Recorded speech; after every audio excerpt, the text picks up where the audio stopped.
When I first started DMing, I was very nervous. I was never the type of person that liked to stand up in front of other people, be the center of attention, any of that. And the only reason I actually really became the Dungeon Master was because my friend group that wanted to get into D&D at the time, essentially they all voted me Dungeon Master. So that's kind of how that happened. But I do have some tips, some advice that worked for me to kind of get over some of that anxiety of DMing. And some of this advice might help you get out there and run some awesome epic games. So the first thing was I practiced. I got my girlfriend at the time and my brother, and we sat down and we practiced playing D&D. We didn't use really any of the rules.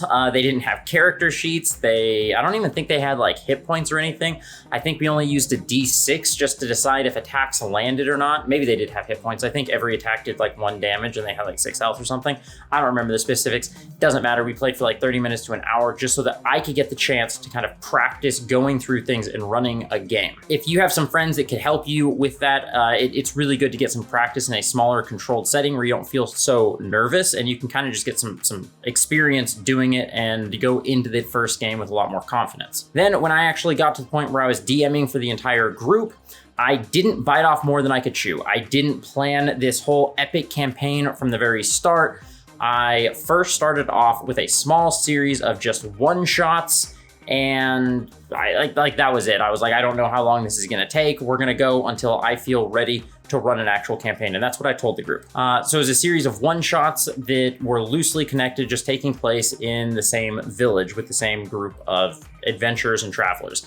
And that was a great opportunity for me to really get the hang of DMing. And I would even start the session off and would tell everyone, hey, this one's gonna be more of a dungeon crawl so we can get the hang of dungeon crawls. This one's gonna be an investigation.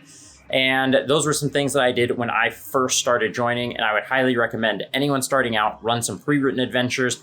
Feel free to change it however you want that works for your group, and maybe have even themes for the specific adventures and what kind of like skills you're working on. The next thing I did, and this is the most important thing, is that I did it.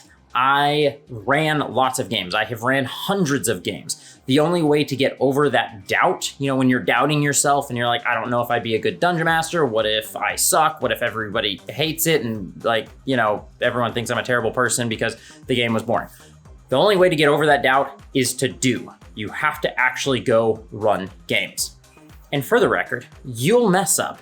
It's fine. Everyone messes up. I've messed up a ton. Everyone still pretty much always has a good time.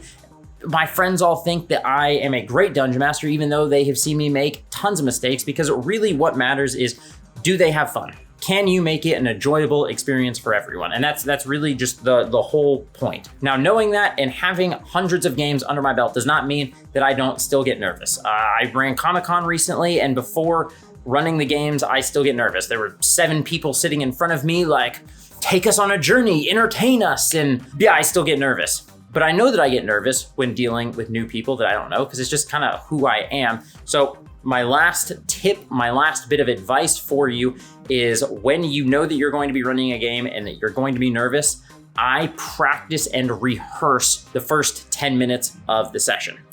I don't really go much beyond 10 minutes because it's really hard to say where things are going to go after that point. But the first 10 minutes, I know how I'm going to introduce all of the players. I know the first NPC that they're going to meet. I know how I'm going to get them all to kind of get into character and role play a little bit, which usually is like the first 10, maybe 15 minutes, depending on how long role playing takes. And I have that pretty much rehearsed. I know the voice that I'm going to use, the accent, all of that stuff done. Because I also know, for me at least, after 10 to 15 minutes of playing, all that anxiety and doubt just kind of fades away, and I'm just having fun playing a game I love with other people who also enjoy playing the game. So those are my tips and advice for getting over your anxiety, your pre-game jitters. I hope this helped you, and I will see you next time. Thanks.